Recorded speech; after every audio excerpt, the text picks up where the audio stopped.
It's 10 o'clock. This is Sky News at 10, our top story. On me! We don't know where he is!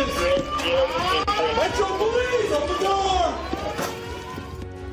The final moments of the Nashville school attack caught on police body cam as the US president calls again for a ban on weapons of war. The shooter, Audrey Hale, stalked the corridors, killing 6 people with legally bought weapons. Tonight, the local congressman remaining unapologetic for posting this image of his wife and 3 children. Why would I regret taking a family photo with my family and exercising my constitutional rights? Also tonight, Prince Harry accuses the royal family of failing to back him in his privacy fight against the publisher of the Daily Mail. The toxic culture of bullying at one of the country's biggest hospital trusts, which one family says led this junior doctor to take her own life.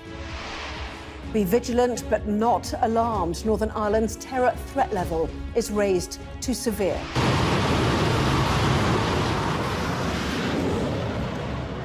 Thus, we will not be bullied, the message from a US warship commander to Beijing over the South China Sea. And we'll take a first look at tomorrow's front pages. That's in our press preview from 10:30.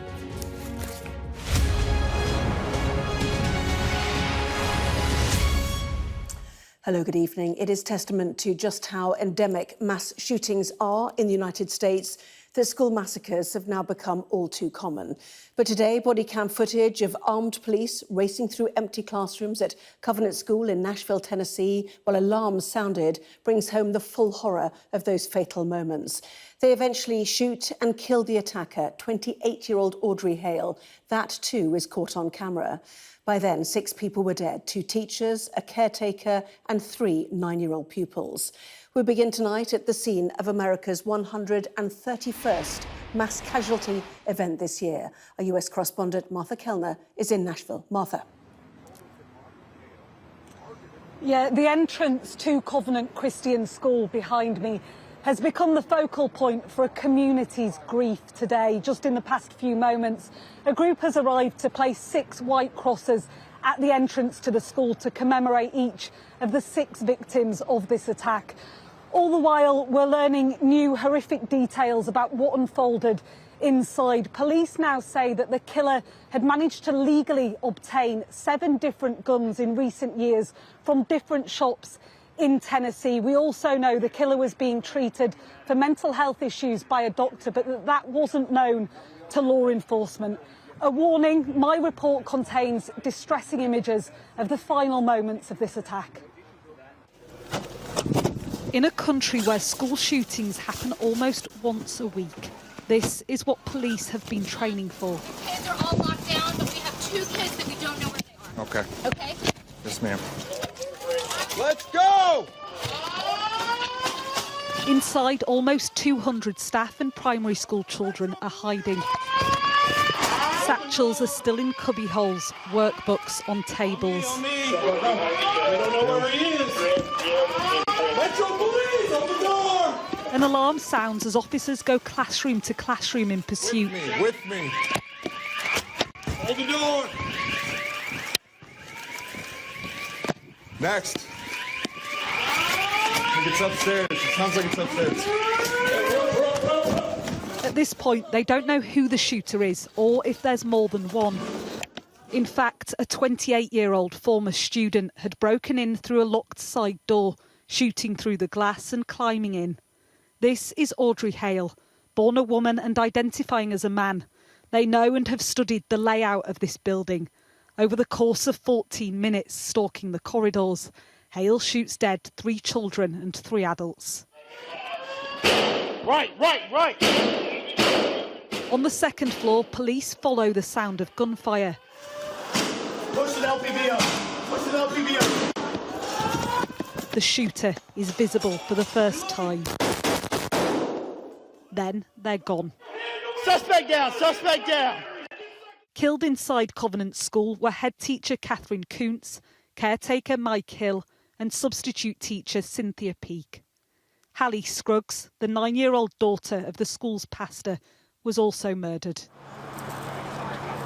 alongside two of her classmates, William Kinney and Evelyn Deekhouse.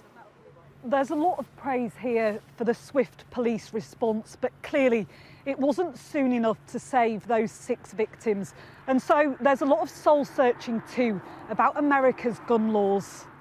This is the Christmas card of one of the people who represents Nashville in government, Congressman Andy Ogles, posing with his children, holding assault rifles like the one used in this shooting. But when questioned by Sky News, he was unapologetic. Why would I regret taking a family photo with my family and exercising my constitutional rights? President Biden called once more for a ban on these weapons of war. It was echoed here too. They had to do a lot of things to change because we are losing a lot of lives. We send them to school in the morning and we don't know if we are going to pick them up in the afternoon. Everyone here hopes it will not happen to their school, their supermarket, their city. This is Nashville's tragedy, the latest, but almost certainly not the last. The police don't know, or at least they haven't disclosed yet, a motive for this attack. They do believe that the school was targeted. The killer, of course, a former pupil here, but they don't as yet think that any of the victims were specifically targeted. Just in the past few minutes, we've received a statement from the family of Mike Hill, the caretaker killed in that attack. His family say he was a father of 7 and a grandfather of 14 who loved to cook and spend time with his family. They say they hope the thoughts of this community and of this nation are with them and the other victims. The personal cost of another school shooting. Martha in Nashville, thank you. Prince Harry arrived at the High Court today for a second day and said in a witness statement that the royal family withheld phone hacking information from him as they didn't want him to, in his words, open a can of worms. The Duke of Sussex made the claims as part of his civil case against Associated Newspapers, publishers of the Daily Mail. Katie Spencer was there. Back for the second day running, and for the first time an insight into why the Duke of Sussex flew halfway around the world to be here. With his and his fellow complainants' witness statements made public, an insight into what they all knew and when. Prince Harry claiming 2 private investigators have said the Mail paid them to hack his voicemail, obtain credit card bills and follow his friends, going on to say that the palace withheld what was going on from him. The institution made it clear that we did not need to know anything about phone hacking, and it was made clear to me that the royal family did not sit in the witness box because that could open up a can of worms. From actress Sadie Frost, an explanation of how she felt suicidal and humiliated at the personal level of detail revealed in the Mail. Baroness Lawrence, whose son Stephen was murdered, alleging she was subject to voicemail hacking, her bank accounts monitored and subject to hidden electronic surveillance. As the publishers of the Daily Mail fight to get this thrown out of court, they say that a private investigator's alleged confessions, which provides a central part of the claimant's case, has since provided them with a sworn statement saying that he wasn't commissioned or instructed to carry out any work for the Daily Mail. And they vigorously contest the claims that are being made here in court. Prince Harry also went on to explain why he thinks what he describes as a cover-up needs to go to trial, saying, if the most influential newspaper company can successfully evade justice, then in my opinion the whole country is doomed. While the written statements from Prince Harry and his fellow claimants may be powerful and express how they felt about the alleged hacking, the publisher of the Mail continues to maintain that their claims have been brought too late to have their day in court. Katie Spencer, Sky News. A review of one of England's biggest NHS trusts has found a culture of bullying so ingrained it could put patient care at risk. The report was ordered after the death of a junior doctor who took her own life, citing a toxic work environment. Today, Vaish Kumar's father told Sky News that he feared other staff are equally under pressure. He was speaking to our Midlands correspondent, Becky Johnson. Tell me about your plans for year 35. Plan is to stay healthy, be happy. Dr. Vaish Kumar was bright, happy and looking forward to the future. But when she began working here at the Queen Elizabeth Hospital in Birmingham, things changed. At a trust now exposed for a toxic culture of bullying, Dr. Kumar was belittled and laughed at and would often go home in tears. She took her own life last summer and left a note for her parents, blaming the hospital. Each day is a struggle. It makes me angry and at the same time worried about the other junior doctors who are going to follow her. The report found Dr. Kumar was not the first doctor at this trust to take her own life. It highlighted a long-standing bullying and toxic environment where staff fear retribution if concerns were raised, and warns any continuance of a culture that is corrosively affecting morale and in particular threatens long-term staff recruitment and retention will put at risk the care of patients. This trust has a patient death rate that's 10% higher than would be expected. The report found that if the culture here isn't already affecting mortality rates, it's likely it is affecting the treatment that patients receive. Consultant eye surgeon Tristan Rusa won a case of unfair dismissal against the trust.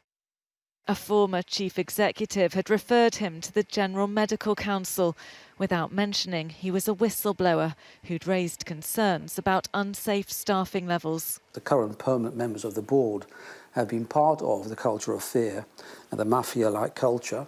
Unless they go, nothing will change. They're all part of the same culture. They have to go. The new chief executive insists concerns are being addressed. We are listening. I am listening. I have done so much listening, so much engagement about all of the things that people are unhappy about in this organisation. I am committed to making sure that we change. But this report paints a damning picture of one of England's largest NHS trusts. Becky Johnson, Sky News, Birmingham. MI5 has raised the terror threat in Northern Ireland to severe, meaning an attack is highly likely, less than 2 weeks before the 25th anniversary of the Good Friday Agreement. Northern Ireland Secretary Chris Heaton-Harris said a small number of people were determined to cause harm through politically motivated violence. Sky's Ireland correspondent Stephen Murphy reports. A time for celebration, but also a time of increased danger. As the 25th anniversary of the Belfast or Good Friday Agreement looms, a stark reminder that the peace it secured remains a fragile one. The security service, MI5, today raised the terror threat in Northern Ireland to severe, meaning an attack there is highly likely. The PSNI, supported by partners, will relentlessly pursue those who seek to cause harm and terrorise our community, and those who seek to attack police officers and other members of the security services here in Northern Ireland. MI5 doesn't explain its decisions, but the move comes a month after the attempted murder of DCI John Caldwell in Omagh. The shooting suspected to be the work of the new IRA. The detective remains in critical condition. And it comes on the brink of a visit to Ireland, north and south, by President Joe Biden, as the US leader marks the anniversary of Northern Ireland's peace agreement. There is a small but reasonably potent group of terrorists who would be intent on using the opportunity to garner attention for themselves when the world's gaze would be on Ireland. So with that awareness, MI5 would have had no choice but to take this. This is prudent precaution taking. Northern Ireland, of course, has been here before. The threat level was at severe for 12 years, from 2010 to just last year. It was reduced to substantial just over 12 months ago after decreased levels of dissident Republican activity. Now it's back to the second highest threat level possible. A lot has changed in Northern Ireland in the last quarter century, but some things have not. The threat of violence from those supposed to be consigned to the past still lingers and will cast a shadow over the celebration of peace. Stephen Murphy, Sky News. The betting company William Hill has been handed a record fine after regulators found a series of what's described as widespread and alarming failings. The Gambling Commission described how one gambler lost £23,000 online in 20 minutes. And today, a recovering gambling addict described losing thousands himself even after asking one company to block his bets. Our business correspondent Gurpreet Narwan reports. Money is rarely the greatest loss. There's relationships that were ruined. It ruined my career. It stripped away all of my life prospects. James is one of thousands across the country who have battled a gambling addiction. These stacks of paper are his losses to just one company during a 12-year addiction that started when he was just 16. Campaigners and recovering addicts like him are demanding tougher regulation and fast. There's too much reliance on individuals with a mental health condition, an addiction, to stop gambling, and that's naive. Actually, there needs to be much better regulation that means the gambling companies aren't encouraging people to gamble more than they can afford to, or incentivising what is essentially an illness. Rules do exist, but they are routinely flouted. In the latest case, William Hill was fined a record £19.2 million for allowing customers to bet thousands of pounds without any checks and weak anti-money laundering controls. A brand new customer, new account opened, lost £23,000 in 20 minutes. Another lost just under £15,000 in 70 minutes. Another £32,000 in 2 days. That sort of thing is unacceptable. In the last year alone, more than £76 million was paid out because of regulatory failures. It's clear that the system isn't working, but while gambling companies continue to make bumper profits, campaigners and bereaved families are still waiting for a long-promised overhaul of the country's betting laws. Britain has the world's largest regulated online gambling industry. A white paper outlining new laws was promised in December 2020, but it has been repeatedly delayed. When published, it's expected to include a ban on so-called VIP packages on betting sites, tighter financial controls, and a levy on gambling companies to help fund treatment and awareness programmes. We need to have a much more aggressive position from the Commission, which is based very clearly on what they are failing to do and the damage that it causes to lives. So the White Paper will deal with that. It's been 18 years since this country's gambling laws were updated. For people like James, tougher regulation couldn't come soon enough. Gurpreet Narwan, Sky News. Humza Yousaf has been formally elected as Scotland's new First Minister after succeeding Nicola Sturgeon as SNP leader yesterday. But he faced his first challenge when his main leadership rival, Kate Forbes, turned down a place in his cabinet after she was offered a lower-ranking ministerial role. In his acceptance speech, Mr Yousaf said he hoped his election to the top job in Scottish politics would send a strong message to people who felt they did not belong. After 9/11 were not easy for Muslims growing up in Scotland or indeed across the UK. I've lost count of how many times my identity, my loyalty to Scotland, the only country I have ever and will ever call home, has been questioned over the years. There was a time not all that long ago when I felt I simply did not belong here in Scotland. To go from there to now leading the government as Scotland's 6th First Minister, I hope sends a strong message to every single person out there who feels that they don't belong. And as First Minister, I will always fight for your rights, and where possible, I will do everything I can to advance them.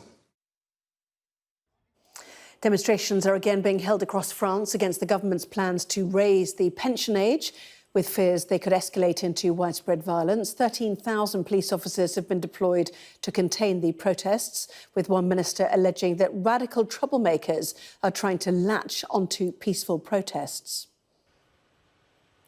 At least 39 people have died in a fire at a detention centre for migrants in northern Mexico, near to the US border with El Paso in Texas. 29 others were injured in the incident. Mexico's president said the fire started after migrants who feared deportation set mattresses ablaze in protest. Now, when the Afghan capital Kabul fell more than a year ago, the UK promised a place of refuge to those who risked their lives to help British forces. Today, ministers confirmed that more than 9,000 refugees living in hotels would be asked to leave within 3 months if they did not accept new housing. Charities warned the move could leave families, already the victims of trauma and upheaval, destitute and homeless. One woman told Sky News that she'd likely ignore any eviction order, as our communities correspondent Lisa Holland reports. The second question, what do you do before breakfast? English lessons help Afghan evacuees in West London integrate into the local community.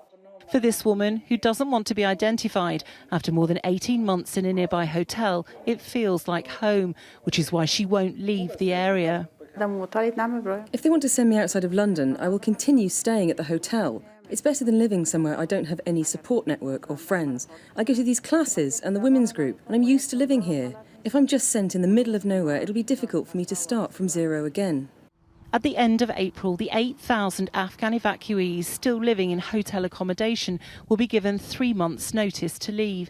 And it seems if they refuse an offer of housing, which could be anywhere, they'll be on their own. At a time when there are many pressures on the taxpayer and the housing market, it is not right that people can choose to stay in hotels when other perfectly suitable accommodation is available. At his church in Newport Pagnell in Buckinghamshire, Pastor Steve Wood welcomed some of the first Afghan evacuees to arrive in the UK. Of course there are hard choices.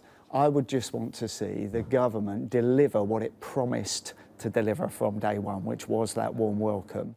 So you moved here from the hotel? Yes, we moved. Afghan evacuee Frazan and her family were moved from a hotel into this serviced apartment. They aren't part of the controversial hotel statistics, yet they're still waiting for something permanent and hope they won't be forgotten. We had a very high standard of life in the country, but we feel here like a beggar. Is this how you thought it would be? I don't know that. Most of Afghan family who were living with us in the same hotel, some of them shifted to London, some of them shifted to Birmingham, some of them shifted to Liverpool. This announcement is about Afghan refugees who were evacuated when the Taliban retook control. But the government has also pledged to reduce the £6 million a day spent housing 45,000 asylum seekers in hotels, including those who cross the Channel in small boats. Lisa Holland, Sky News. Well, illegal migration, one of Rishi Sunak's key priorities, was on the agenda today when he was questioned by a committee of senior cross-party MPs. But the Prime Minister stuck to his hard line, aware perhaps of how that would be received by many voters in the key constituencies, which will determine whether he stays in Downing Street beyond the next election. Our political editor, Beth Rigby, reports now from Pendle in Lancashire. Welcome on board this Avanti West Coast service to Lancashire in the northwest of England. Calling at Preston, Lancaster.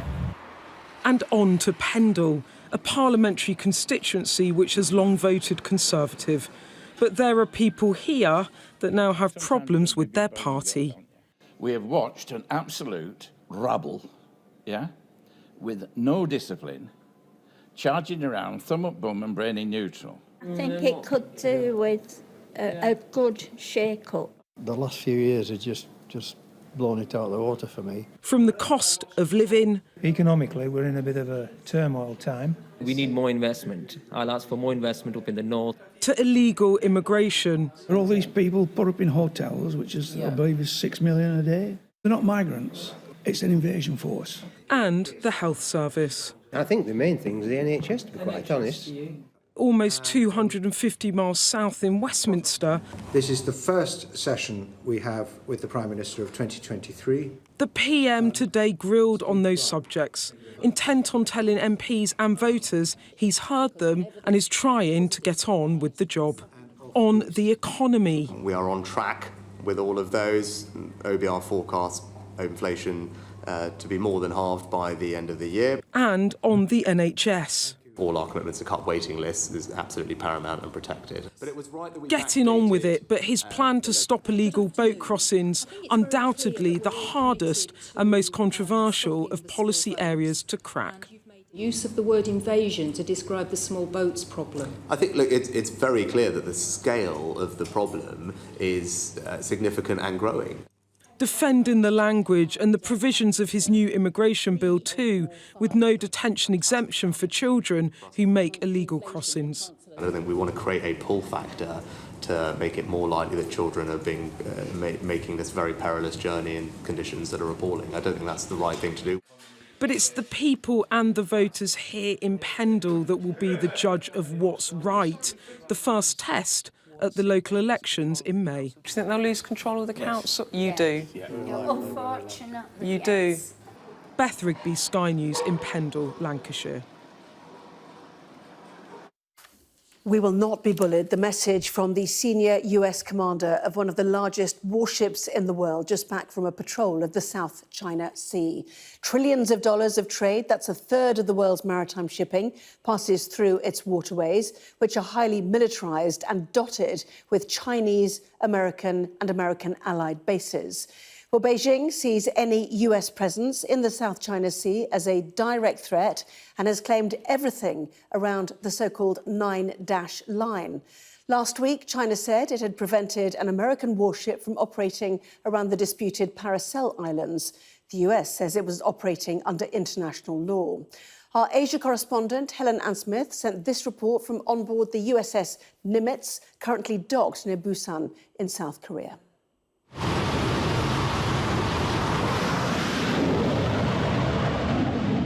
There are few greater displays of US military might. Its aircraft carriers are still the best in the world, and where they move, the world pays attention. The USS Nimitz is one of them, an enormous vessel, a floating city of sorts. But its presence in this region is designed to be noticed by one power in particular, China, its increasingly assertive competitor. So the total strike group in general, we have about 7,000 personnel. Lieutenant Ben Bashong has served in the US Navy for 7 years. He and his colleagues know that tensions here are high and their mission important. Keeping the big picture, kind of helping keep a free and open Indo-Pacific. And I would just say we're always ready and we're always training. So if we ever get called, we're ready to respond. And being ready has rarely felt more pressing. The face-off with China has multiple fronts. Almost all are becoming more fraught. Indeed, China sees this region as its backyard. Its navy's now the largest in the world, and it's making that felt. These pictures, shot by a US jet, are just one example. A Chinese fighter flying provocatively close. It all means, says the admiral commanding this carrier, that US presence here matters. China would say that the US is trying to contain it. What do you say to that allegation? Yeah, we do not seek to contain China. We do not seek conflict with China. We seek to set international norms, again, that we all prosper from. There is so much about the rising tension with China that is invisible and covert. This is designed to be the exact opposite. The message is very clear that any escalation would come with grave consequences. There's a real sense here that that message has never been more needed. Displays of allegiance are also important here. China's conduct is driving many Asian nations closer to the US and each other. This region is increasingly fractured, the stakes increasingly high. Helen Ansmith, Sky News in Busan, South Korea. Well, that was Sky News at 10. Coming up, we'll take a first look at tomorrow's newspapers in the press preview, including this story on the front of the Financial Times. Their headline, hunt to provide fresh cash injection for NHS pay deal, but teachers' row intensifies. Well, tonight we're joined by the journalist and broadcaster Jenny Kleeman and the Home Affairs editor of The Times, Matt Dathan. Back in just a moment.